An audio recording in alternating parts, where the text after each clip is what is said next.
동이서에서 먼 것 같이 우리 모든 죄를 도말하시고 하나님의 백성 삼아 주신 왕이신 우리 하나님께 영광의 박수를 다시 한번 올려드리겠습니다.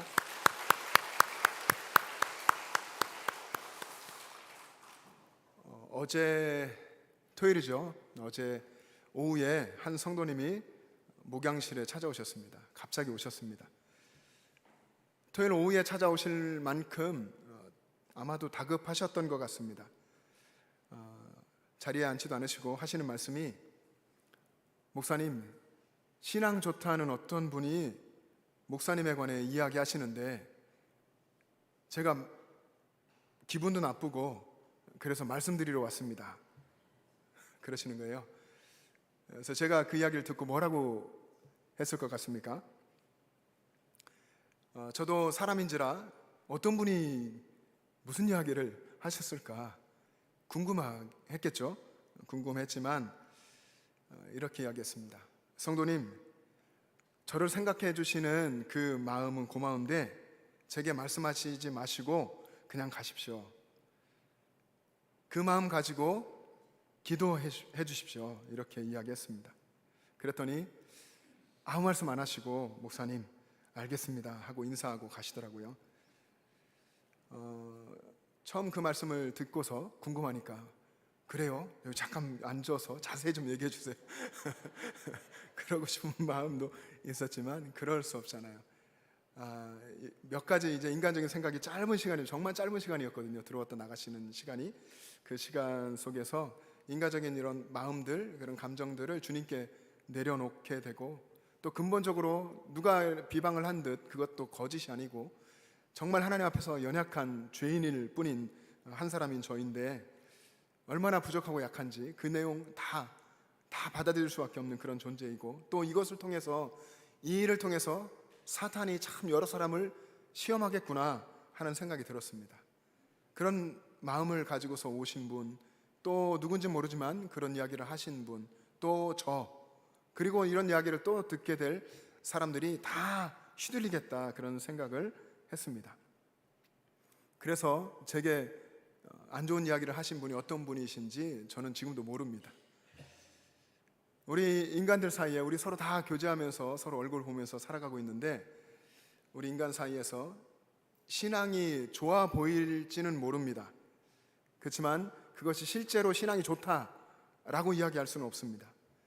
신앙이 좋고 안 좋고는 하나님이 아시는 것이죠.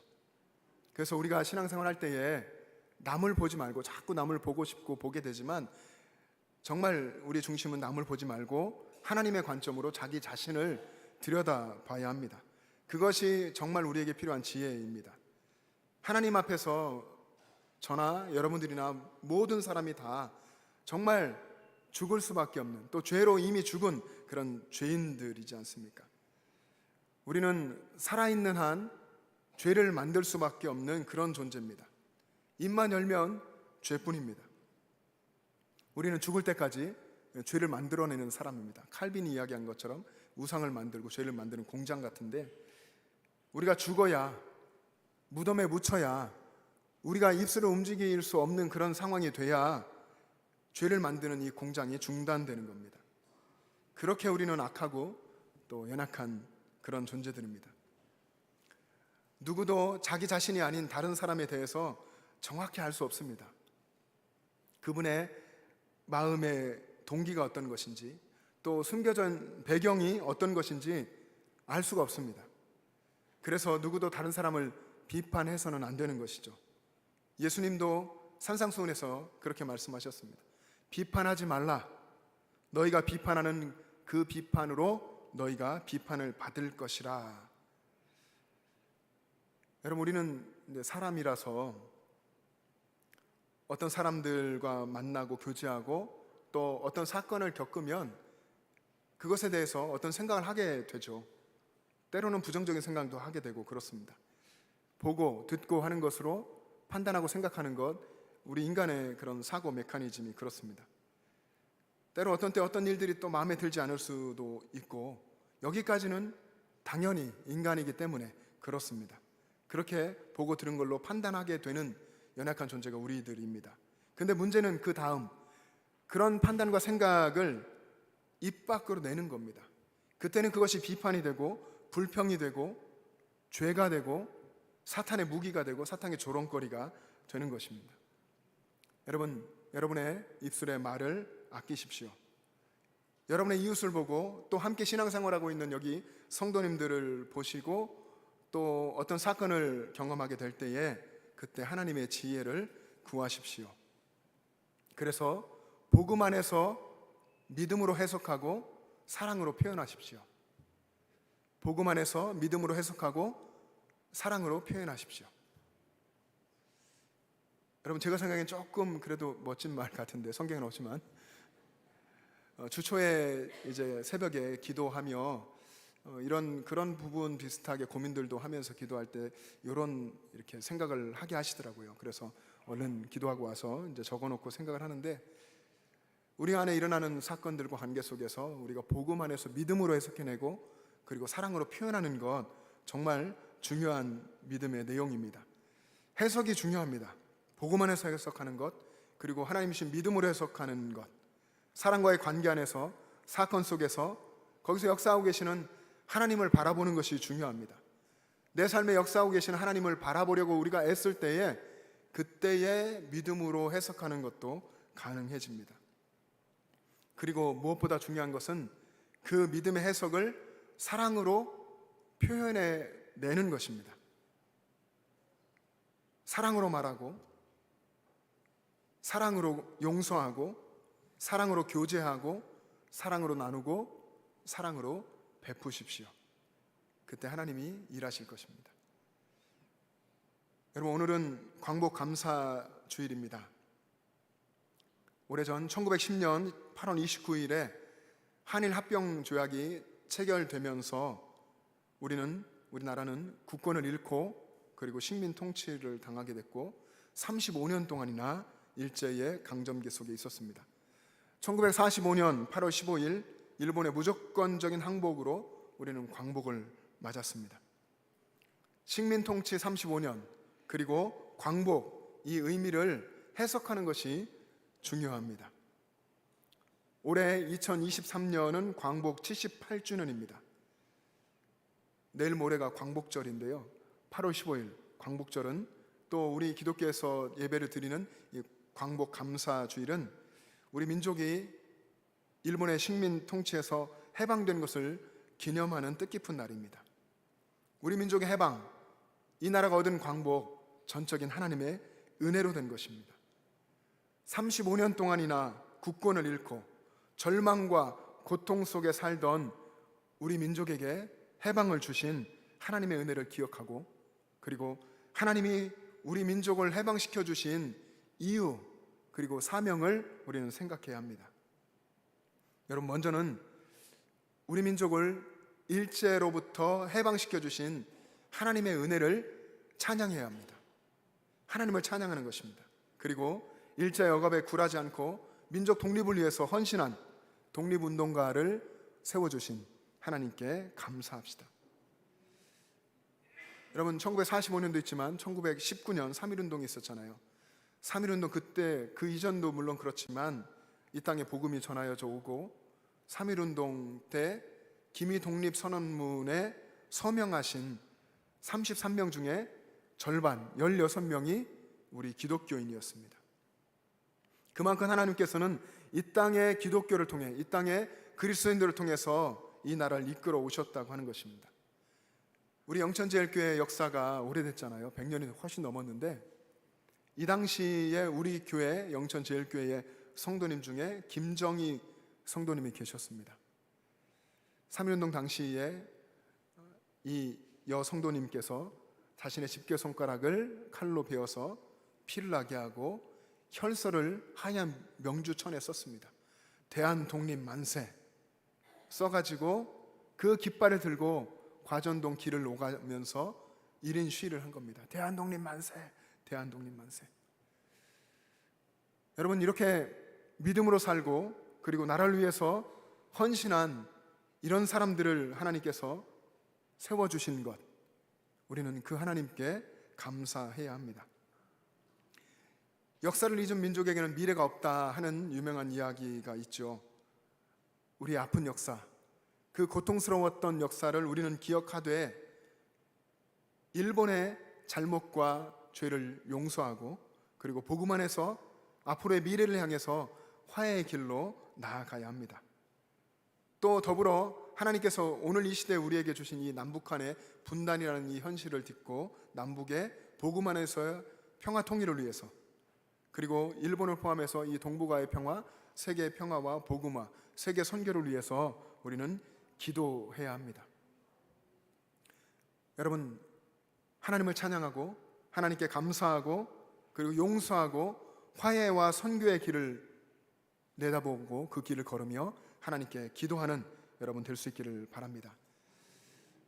78년 전 그날 광복을 맞이하기까지 그 암흑 같은 시기에 하나님은 기독교인들을 통해서 일하셨습니다. 여러분, 우리나라의 국가 있죠. 애국가. 동해물과 백두산이 마르고 닳도록. 그 다음 뭐죠? 하나님이 보호하사 우리나라 만세. 이 애국가가 이렇게 시작되는데, 여러분, 하나님께서 또 이 애국가 속에 일하심이 담겨 있고 이것을 통해서 역사하신 것을 우리가 알아야 합니다. 잠깐 짧은 영상을 한번 보시겠습니다. 애국가예요. 동해물과 백두산이 마르고 닳도록. 우리 이제 나라 노래가 됐는데 이것이 어떻게 시작된 거냐면 1908년에 개신교가 찬송가를 내요. 네. 12곡이 들어 있어요. 네. 그 중에 한 곡이 애국가입니다. 아, 그래요? 네, 그래서 동해물과 백두산이 마르고 닳도록 하나님이 보호하사 우리나라 만세.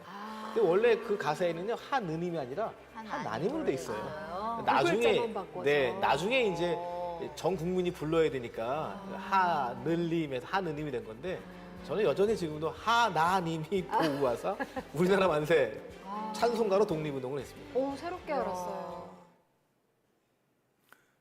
네, 우리나라에 1907년에 평양을 중심으로 한 대붕이 있었고 1908년에 찬송가, 개신교 찬송가를 냈는데 그 중에 12곡 중에 한 곡이 애국가였다는 것입니다. 거기에 하나님이 보호하사, 찬송가의 신앙 고백을 담아서 독립운동을 했다 이렇게 말씀을 했는데 그렇습니다. 하나님이 우리 기독교인들을 사용하셔서 일하셨습니다. 지금 여기 계신 여러분도 똑같이 하나님은 지금도 우리를 통해서 일하신다라고 믿는다면, 그러면 우리는 무엇을 위해 기도해야 하는가? 우리의 사명은 그러면 무엇인가? 하나님은 우리에게 어떤 사명을 주셨는가? 하나님께 묻고서 고민해야 합니다. 시편 126편 오늘 본문은 이스라엘의 70년 바벨론 포로, 그 긴 아픔과 고통을 이야기합니다. 바벨론 포로기를 배경으로 하는 이 시편 126편은 칠흑 같은 어둠 속을 지나갔던 이스라엘 백성들의 이야기를 담고 있습니다.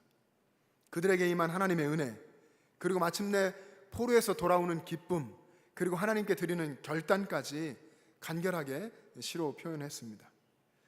이 이스라엘의 암담했던 삶의 정황을 한 단어로 표현을 했는데 그 단어가 보여주는 그런 상황은 정말 절망적입니다. 그 단어가 어떤 단어일까요? 오늘 본문에 써 있는 단어 중에 2번이 나오는데 어떤 단어일까요? 그들의 삶의 정황, 포로라고 하는 단어죠. 이 포로라고 하는 단어 속에 많은 것이 담겨 있습니다. 나라가 망했다는 것이죠. 그래서 지금까지 이룬 것, 가지고 있었던 것, 모든 것을 다 잃었다는 것입니다. 그리고 70년이 다 되도록 상황이 바뀌지 않았습니다. 그래서 낙심하고 좌절하고 주저앉아 있습니다. 포로라고 하는 이 단어가 당시 이스라엘의 암담한 그 삶의 처지를 아주 잘 보여줍니다. 우리 민족도 칠흑 같은 어두움에 두려워 떨어야 했던 시간들, 그 35년의 눈물의 시간이 있었습니다. 우리 민족의 소위 말하면 포로 시절은 또 참으로 암담했습니다. 그러나 그 절망의 자리에서 놀라운 변화가 일어났습니다. 오늘 본문에서는 포로에서 자유로, 어둠에서 빛으로, 그리고 절망에서 희망으로 이런 변화를 일으켜 주신 주체를 이야기합니다. 누구십니까? 오늘 본문의 첫 번째 단어인데, 오늘 본문의 첫 단어 어떻게 되어 있죠? 여호와께서. 그런 놀라운 변화를 주신 분 하나님이시라는 것입니다. 우리 1절 말씀을 한번 같이 읽겠습니다. 시작. 여호와께서 시온의 포로를 돌려보내실 때에 우리는 꿈꾸는 것 같았도다. 아멘. 나라를 잃고 정말 캄캄한 밤 같은 시간을 보내고 있었을 때, 인생의 고통과 괴로움에 떨고 있었을 때, 헤어나오고 싶지만 헤어나올 수 없는 절망에 허덕이고 있었을 때, 거기에 여호와께서, 하나님께서 찾아오셨다는 것입니다. 여러분, 시인의 이 고백은 사실은요, 여호와께서, 하나님께서 그 70년 기간 동안 늘 함께 하셨는데, 함께 계신 그 하나님을 이제야 비로소 깨달았다는 것입니다. 하나님은 이스라엘 백성의 고통 현장 속에 늘 함께 계셨습니다. 여호와 하나님께서 시온의 포로를 돌리고 계셨습니다. 강대국의 억압, 바벨론의 억압 가운데서 암흑 같은 포로의 시간을 보내고 있던 이들에게 구원의 빛을 비추어 주셨을 때에, 그때 어두움은 물러가고 새날이 열렸습니다. 이 놀라운 은혜를 경험한 사람들이 꿈꾸는 것 같았다라고 했습니다. 그래서 입에는 웃음이 가득했고 혀에는 찬양이 가득했습니다. 여호와께서 행하신 이 놀라운 일로 인해서 가슴 벅찬 감격으로 노래하며 예배했습니다. 이스라엘 백성들이 얼마나 기뻤고 얼마나 감격했는지 그들의 모습을 본 이방 나라들까지도 여호와께서 행하신 이 큰 일을 함께 찬양했습니다. 그리고 이스라엘 백성들은 모든 영광을 하나님께 올려드리며 고백합니다. 3절 말씀인데 3절 같이 읽겠습니다. 시작. 여호와께서 우리를 위하여 큰 일을 행하셨으니 우리는 기쁘도다. 아멘. 여호와께서 우리를 위해서 큰 일을 행하셨으니 우리는 기쁘도다.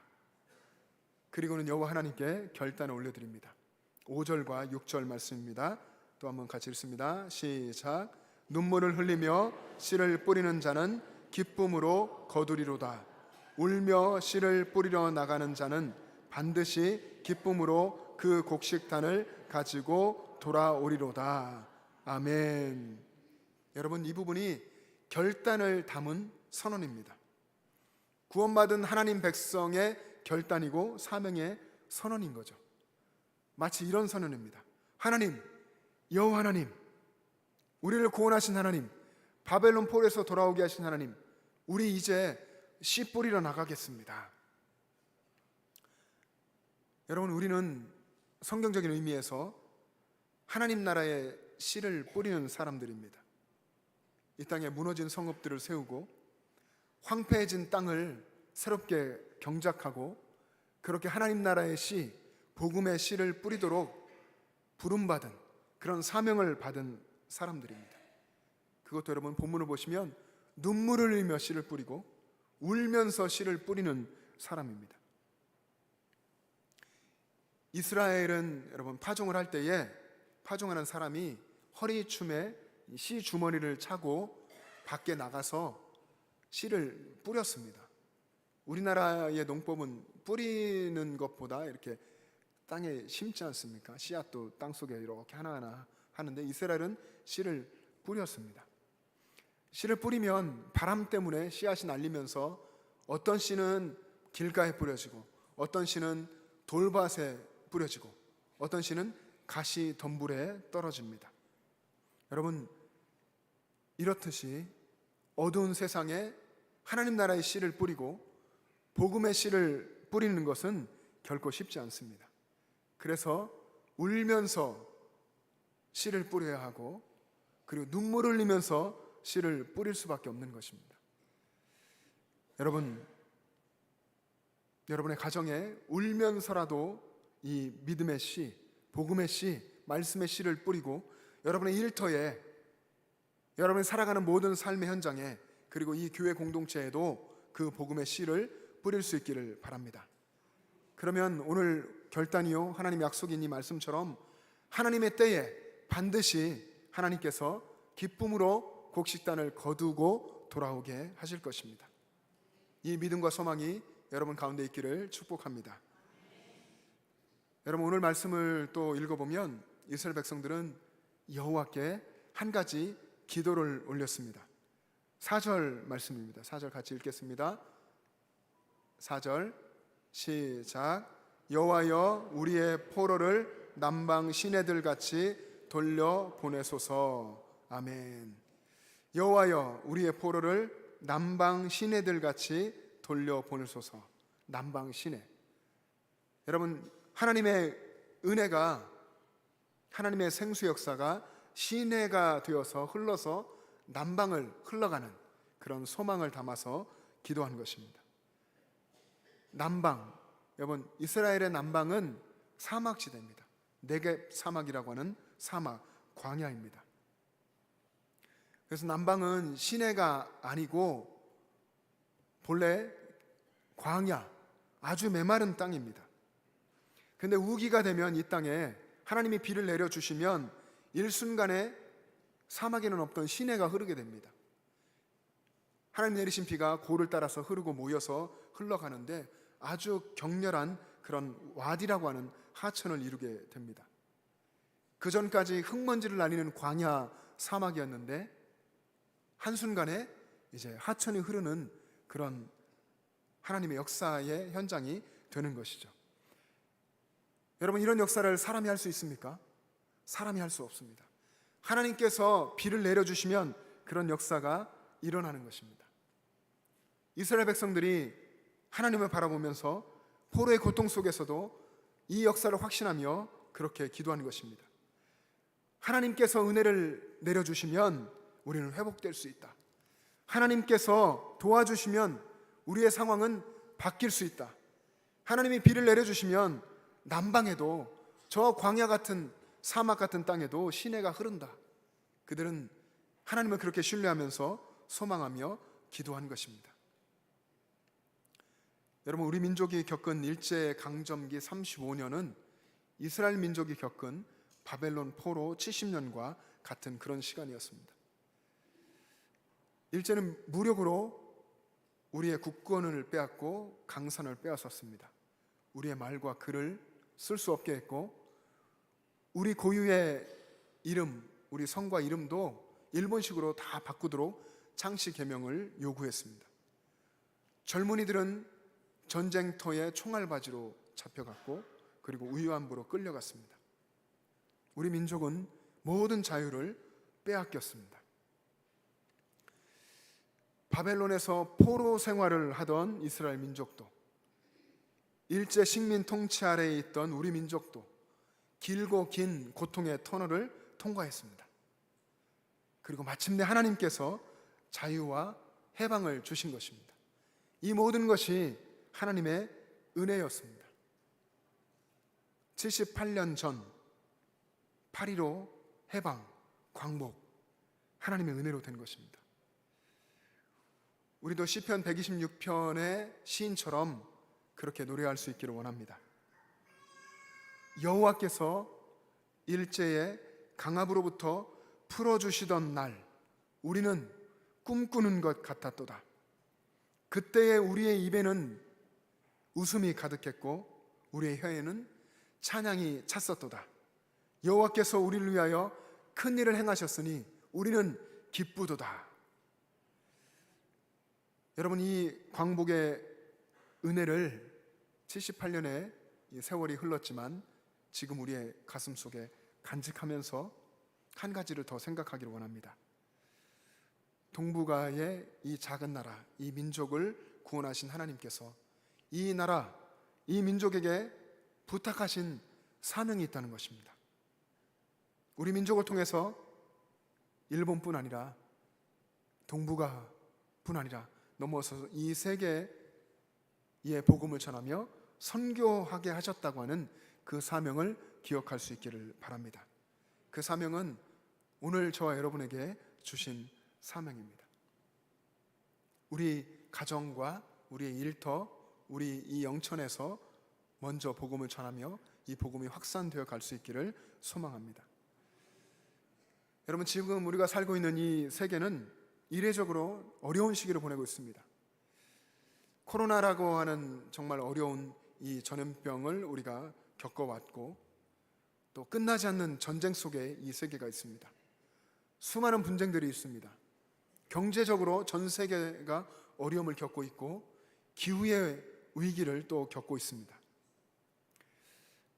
그런데 이런 때에 우리가 모든 것을 변화시키시는 하나님의 은혜를 기억하고 하나님의 역사를 기대하면서 복음의 씨를 뿌리는 이 사명을 신실하게 감당한다면, 하나님이 남방 사막 같은 그곳에 시내가 흐르게 하신 것처럼 우리의 상황도 놀랍게 바꾸어 주실 것입니다. 어둡고 황폐한 이 땅에 복음의 강물이 흐르게 하실 것입니다. 사랑하는 여러분, 하나님을 향한 열정을 여러분 다시 회복하고 기도할 수 있기를 축복합니다. 하나님 앞에 기도하며 하나님 베풀으신 은혜, 늘 우리를 새롭게 하고 회복시켜 주시는 하나님을 찬양하고 하나님께 감사하시고, 그리고 모든 일을 믿음으로 해석하고, 그리고 남을 용서하고, 그리고 사랑하고 복음의 씨앗을 뿌릴 수 있기를 바랍니다. 여러분, 믿음의 손을 내밀어서 하나님을 붙잡으십시오. 그러면 하나님이 여러분의 앞길에 빛을 비추어 주시고 선하심과 인자하심으로 여러분의 삶을 인도해 주실 것입니다. 우리 함께 기도하겠습니다.